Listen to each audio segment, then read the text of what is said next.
suture all that well, so you have to be very careful with that. Make sense? Yes, no, maybe? So this traumatic hernia is going to happen in the ventrolateral part of the abdomen, thorax.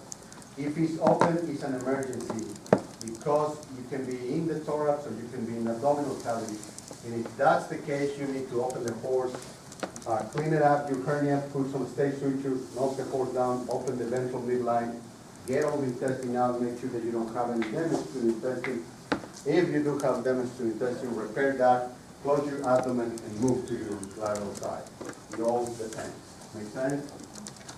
If it's not open, in my mind, you have to delay the treatment for 2 to 3 months. It's very important. You have to get the use of a belly band.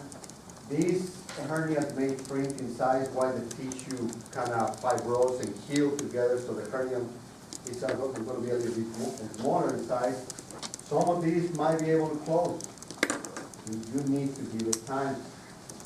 And mature fibrous tissue has a better, much better holding power when you close them together. So go back to the comment that I made to you about the muscle. The muscle itself do not hold the sutures very well. So you can try, one of these days that you have a chance, try to suture a muscle, and when you pull your sutures together, it just goes through it. So you have to be very careful.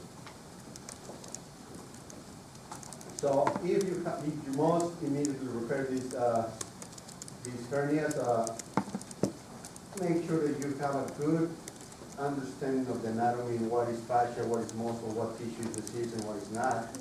So you can do your good and decent debridement at that portion. It's just like you got a puzzle and then you have to find all the right pieces to put together. It's not like I got my suture, I got my instruments, let's suture it out. No, you have to find the right plane to suture together, because if you suture planes offset, you're going to have a big problem. Make sense what I'm saying? Inflammation and bruising is very important. You have to take account for that, because the bruising is like a ticking time bomb. You got a bruising, you have damaged tissue, you have some blood accumulated in there, and it can be a perfect culture for bacteria and have a huge infection, and therefore you're going to have a disease and not be repaired. And it doesn't matter, you have all the knowledge in the world. You are the big man or the big girl, and you suture this and you feel like you are the best and the last drop in the desert, nothing can touch you until your repair fails and disease. The owner is not going to care how good you are or how long you've been doing this. Adhesion in the owner's eye is a failure. So, and therefore failure to then translates to you're not good. If you're not good, you're not coming back to that body. So on and so forth. So make sure that you do a good job the first time. And if you cannot do a good job the first time, make sure that you explain to the owner, this is a high potential to fail.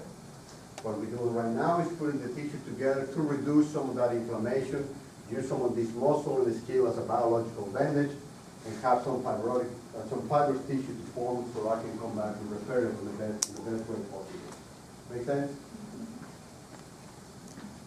Oh, diaphragmatic hernias. These are rare, but they do happen. And when they do happen, they're just bad deal. You can have your diaphragmatic hernia congenital in origin, or you can have your diaphragmatic hernia in acquired form. The congenital are usually small in size, very smooth edges, and lack of fusion. And the acquired one is going to be most always related to a trauma. Most likely parturition will be one of the reasons. Just think about it. The abdomen of the horse is this round structure to have all the colon pushed back. When they get pregnant, the uterus is going to take portion of that abdominal cavity and displace the colon forward.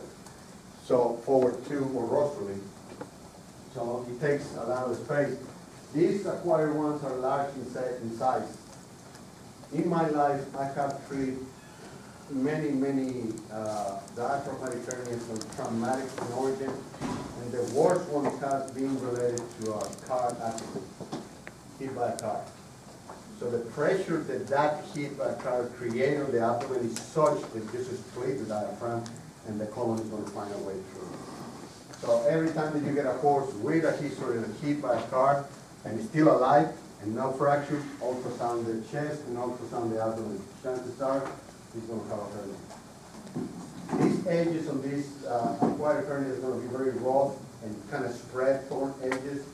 And it often originates from the dorsal body wall. So you can, once you get a surgery, you can determine this is congenital, this is acquired hernia. Diaphragmatic hernia. Make sense? So with clinical presentation is a lot of times it's just an incidental finding, a necropsy or an abdominal surgery for another reason. You just try to find the colon and voila, what you know, the colon is on the chest. And it's not causing any problem. So at that point, if you find that in surgery, now you have a problem. And you have to remove that colon, get a negative ventilation, try to close that defect, and it's not fun. Depends on the intestine that is involved. They can get more or less painful. I found that sometimes the small intestine can cause some of the most acute and high degree of pain because it gets tangled up and the mesentery gets very involved, so they get pretty painful. They will have reflux just because the intestine is not working. When the large colon is involved, they will have more effect in the chest because they push in the chest cannot expand, so they got a respiratory distress. So remember that. Ultrasound radiology can be a great tool to diagnose these things, just because you get an ultrasound, you can follow the colon, and then you got a freaking colon in the chest, that you can see the lung in the chest expanding, and the colon in the place, you got a problem. So it will help you to make a plan. It's not the same going with a plan to do something. They open something and, oh my God, now I have to make a plan. You have to make a plan on the run. So, to give you some idea what size of repair you're going to need, how accessible it's going to be to you, what suture you're going to use, whether mesh or not mesh. You can mesh these hernias too.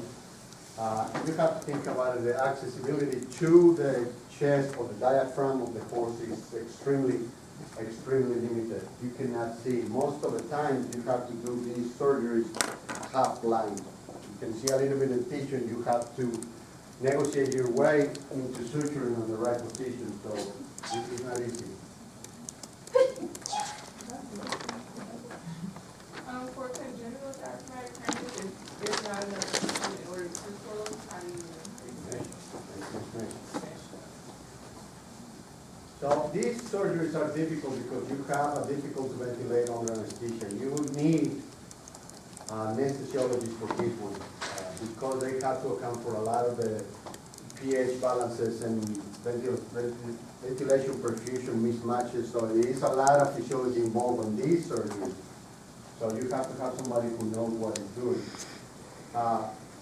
You have to have a maximum inflation of the lungs up closure, so you can wait, and the anesthesiologist tells you go, and then you put it by, and then they tell you again until you're close to the maximum inflation of the lungs. Otherwise, you will have a pneumothorax.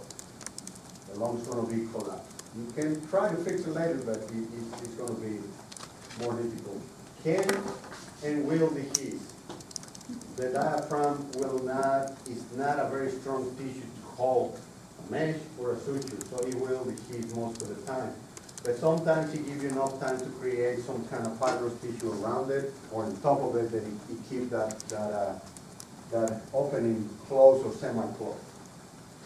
So the prognosis is guarded no matter what, so you have to be very straightforward with the client of what's usually the outcome for these type of cases. So there you have it. Any questions? If you have to use the mesh for the diaphragm, is that going to keep your negative pressure? Does it allow air through? Well, you have to. You put the mesh from the inside out. So you get your effect, you get your mesh on the inside, and close it up. Your last suture has to be with maximum inflation of the lungs because once you close it, the air is not escaping. So you keep that pressure inside. You probably guys want to do that on your all animal lab, I don't know. No? You're not doing anything? No, we don't know. As of today, there might be changes. Changes for what? Freaking Facebook troll. Oh, Social yeah. media keyboard warriors. You are gone. Don't say that. Yeah, it's not good. Somebody complained, I think that's what it is, been complaining about it, and try to make these people understand that what we do is essential for the future of their own pets. It's like I try to explain, I don't know, I mean, it's very difficult. They don't see, the main problem with these types of people is they humanize the pet. And that is a problem. I'm not telling you they don't humanize the pet. I love my little dog. But if he's gonna get to a point that I need to let it go, I'm gonna let it go. But most of the time, these people hold tight to things that have no reason. Like I take it to a veterinarian and do whatever you can, but whatever I can is to kill him. I cannot do anything else. Do something, cannot do anything else. And they don't understand that. They don't understand that portion. They don't understand that for you to be a proficient veterinarian on your professional life, you have to do something. And I try to explain to people, I would rather to have these animals roaming around hungry all the time, in danger all the time, than just humanely put them on the table, go to sleep, and when it's gone, he's not feeling anything. I don't have the benefit of learning that I can apply that knowledge to your pet in the future. We are cruel, we are this, we are that. At some point in time, there was a PETA involved in this situation. I don't know if he's still. It was a PETA getting involved, it's game over. It's game over. And after that, they're gonna come after me and the large animal, and they don't understand that the only thing they're doing is harming all of you guys.